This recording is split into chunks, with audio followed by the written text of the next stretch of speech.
This video explores ways in which to deal with disinhibited behaviors. The caregiver, May, is looking after her grandmother, with whom she has always had a warm relationship, and she is very distressed by her grandmother's behavior. May is upset by changes in their relationship and misses her old grandmother. The clinician helps May to understand that her dementia has caused her to lose her ability to filter what she does and says. May learns to control her own responses, to refocus her grandmother's attention through touch and eye contact, and to learn new ways to continue to maintain their warm relationship. So it sounds like there are two main issues going on right now with your grandma.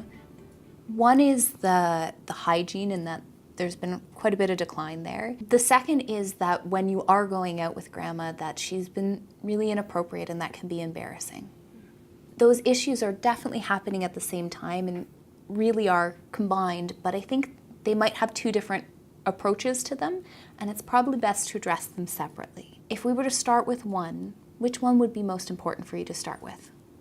It's really hard to say because I kind of feel like the two are connected, but I would have to say her outbursts in public, that can get really embarrassing. Okay. We're going to use Suzanne to help us run through some of the situation. To do that, can you think of one time that this has happened recently with grandma? Yeah, okay. I can remember an incident that happened last Sunday. I normally take my grandmother out for coffee, and it's starting to get a little bit more difficult now because of her hygiene. She smells pretty bad, and she always wears the same clothes, and it's hard to bring her out in public. It's embarrassing, but I know that she loves it, so I still like to take her out. And so this is what happened at the coffee shop. We were lining up for coffee, and then there was a guy standing in front of us, and all of a sudden she just started yelling at the guy, asking him if he was married, that she needed to marry me off. She said that, you know, my granddaughter's a nice girl, but she's not much of a looker. When you say she was yelling, she started at a very loud voice? Well, kind of, yeah. Okay. She just all of a sudden just started yelling at this guy that she needed to marry me off. Okay. And then, but it got to be more obnoxious and louder as it continued on, and I was trying to tell her to stop. Did she just keep saying the same thing over again, kept asking him about whether would he marry you? Kind of, and and then she would also say more obnoxious things about me, and so I got really embarrassed, and it got to the point where I got really angry, and then I screamed at her and I told her, I'm never going to take you to the coffee shop again if you don't stop. And then that's when she started crying, and that's when I felt really, really bad. What were just a couple other obnoxious things that she said? You know, she's single, she needs to get married now, for she'll never get married. She's going to be spinster for the rest of her life. You know, she's not looking any better these days, and you know, the older she gets, the worse she's gonna look. And she just kept going on, and I just got so embarrassed. Okay. And you said you were in line. So was she in front of you, behind you? How were you standing in the coffee shop? No, we were actually standing side by side, okay. And the guy was in front of us. Yeah. And did she look at you, or did she just look at this guy? Actually, now when I think about it, she was just looking at the guy. Okay. She didn't look at me at all. Okay, I think I have enough. Okay, thanks. I can see that even just talking about the situation brings up some emotions. Are you feeling okay to go into the situation? Yeah, it's upsetting, but I can definitely try. Okay, so we're gonna do the situation like just how it went on Sunday. But if it becomes too much, or you need to take a break, or something's not feeling right, just time out. Okay. If I see something that I think might need some feedback, or we just kind of get to the end of the situation, I might time out there too. Okay. The other thing, if it's comfortable for the two of you, because you were standing with your grandma, I'm just going to get you to stand up side by side and see how that feels so it can be more like the actual situation. Okay. Is that okay? Yeah, okay. So I can try. Do I stand like this? Yeah, that this looks okay? good to me. Yeah. Is that how you would have been standing with your grandma? Yeah. It was like how it was. Yeah. Okay. So whenever you're ready to start. Are you married? Because my granddaughter needs to get married. You know, she hasn't been able to get anyone herself. Grandma, she's what are you not much of a doing? looker. She's going to not get any better looking. Grandma, can you please stop? If you keep talking like this and don't stop, I'm never going to take you here again. I'm just going to time out. How was that for you, May? It's really upsetting. What emotions are coming up for you? I don't like yelling at her. Your relationship's been pretty close with your grandma. Yeah, she's this sweet lady. Just now, she doesn't seem sweet now, but she normally is a very sweet woman, and I love her very much. And it's hard when I'm out in public with her because I want to take her out, and I know she loves going out.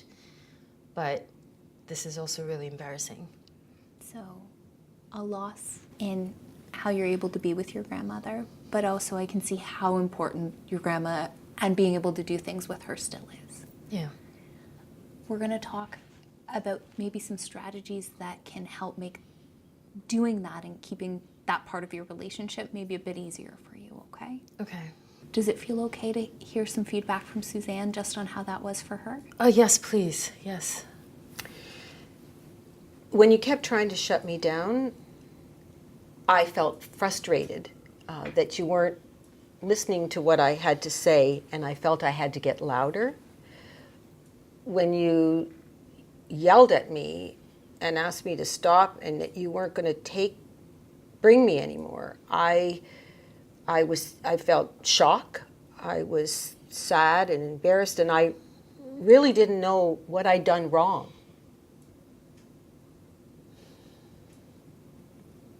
How does it feel to be getting that feedback? It feels good. I'm glad because in this moment, I'm not thinking about you. I'm thinking about me, and I should be thinking about you, I guess. So, yeah.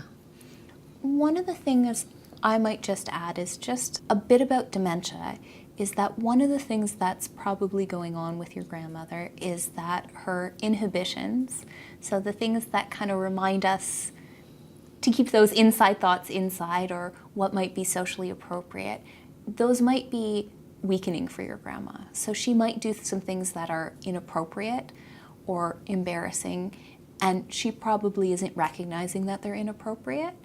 So she's not doing this purposely, and she's not realizing that she's hurting you. One of the things that might help is that I noticed her tone was raising when your tone was raising. So keeping your tone calm, that can be hard. So sometimes taking a couple deep breaths. But if you can keep your tone of voice level, then it might help her from escalating too. Okay. Does it feel like something that you could try again? Yeah, I can try. I just hope I can remember all of this. It's hard. We might take a couple of times through, and this is a big change in how you have ever needed to communicate with your grandma. So it's very new. Okay. You can take a minute, and whenever you're ready, we'll start again. I'm good. Okay, I can try. It's okay if it's not perfect. We can always time it. Okay. Yeah. Are you married? Because my granddaughter needs a husband. Grandma, She hasn't been able to get one herself. Can you please stop? I know she's not much of a Grandma, looker, but she's really nice. Time out. I don't know what to do now. I'm trying, and yeah, I don't know. What was coming up for you? I was getting frustrated, and I didn't, just because her voice is so loud, but I'm trying to be gentle tone. Yeah. It's hard for me to get her attention. I don't know how to get her attention. Okay. Suzanne, anything that was coming up for you? Your voice was a little quieter, so I didn't feel I had to escalate. But I'm focused at the man over there. I just am hearing some words, but my focus is with him, and I'm only hearing what I'm saying to him. I'm not really hearing you. Okay. So one of the things that might be helpful is sometimes while the coffee shop's wonderful, it can also be overwhelming or distracting for your grandmother. So where her focus at home is usually directed on you, now she's got a big distraction. One of the ways that we can get her focus back on you is just to use a gentle touch. So even just putting a gentle hand on her arm or her hand to get her focus back onto you before you start talking. And then you can talk to your grandma just like how you do at home. Oh, okay. Yeah, okay. That seems simple enough. Let's try that again. Okay. Okay? Sure. Okay. Are you married? Because my granddaughter needs a husband. Grandma? She hasn't been able to get one herself. But Can you please stop? This is really embarrassing, and I don't appreciate you saying all these things. You need a husband. Yes, but it's not nice that you're saying these things. I and want it's you to really have a embarrassing. husband. So I'm going to time out again there. That was really different. How was it for you? It felt a bit better. I'm still having, like, at least I got her attention, but I don't know, it still feels, I don't know, a little strange, I guess. Okay. Yeah. Suzanne? Yeah, when you used a calm voice. When you put your hand on my shoulder, it actually redirected my focus. So, and you were looking right at me, so that was very good.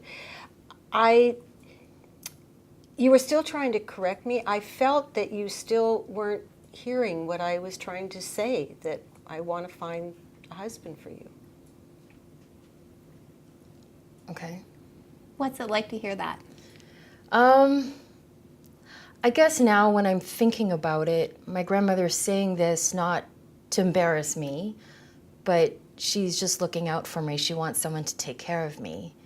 And I guess I'm taking it as a negative thing, but actually I think her intention is to have someone take care of me and not embarrass. So one of the important strategies is just to acknowledge what you're hearing and the feeling behind it. So acknowledge what your grandma's saying. You don't have to agree with it. It doesn't have to be that you're saying you like it, but just acknowledging that you're hearing what she says and maybe to connect into that emotion. So that shared relationship you have. And then maybe you can distract her with something else. Those conversations that you usually have at home, once you're both connected with each other, it might be easier to flow onto one of those.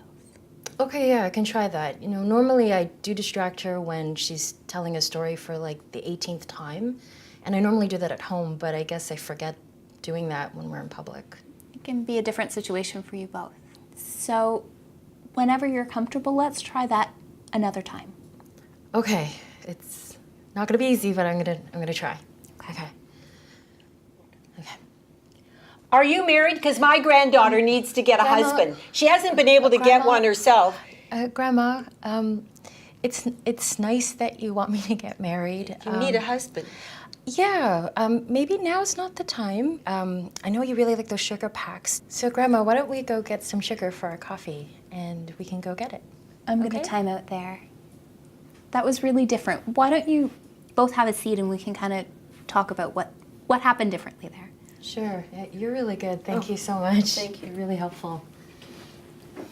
So how was that for you going through that last time? That felt really different. It felt better. I just hope I can remember all of these things when I'm actually with my grandmother. So it's not important to be perfect every time, but you've got some tools in your toolkit you can use. Is it okay if we check in with Suzanne? Yeah, please. Yes. Well, like I said before, your calm voice and the touch on my shoulder, looking me in the eyes, it was calming and reassuring to me, and I felt you were really listening to me. When you acknowledged that I wanted to get your husband, I felt heard, I felt valued. And when you said we can go and get the sugar, I felt included and I felt a connection with you. Felt good. How does that feedback feel? That feels great. I just hope I can remember this with my actual grandmother.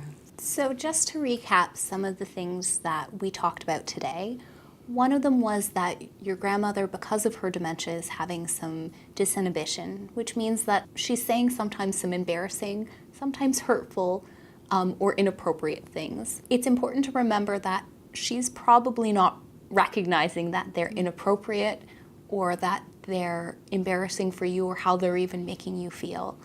She's just saying them because those are what are kind of popping into her head. Using touch was a good way to distract her in busy spaces.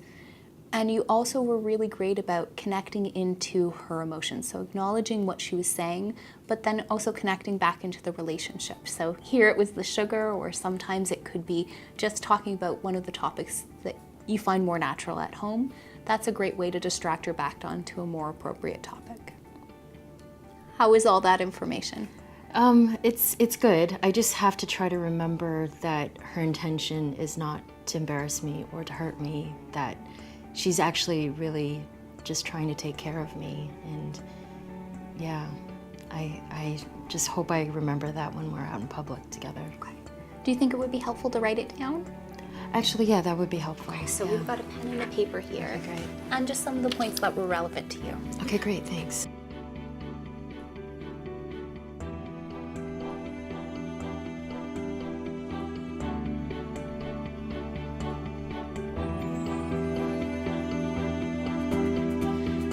Thank you from all the staff at the Reitman Center.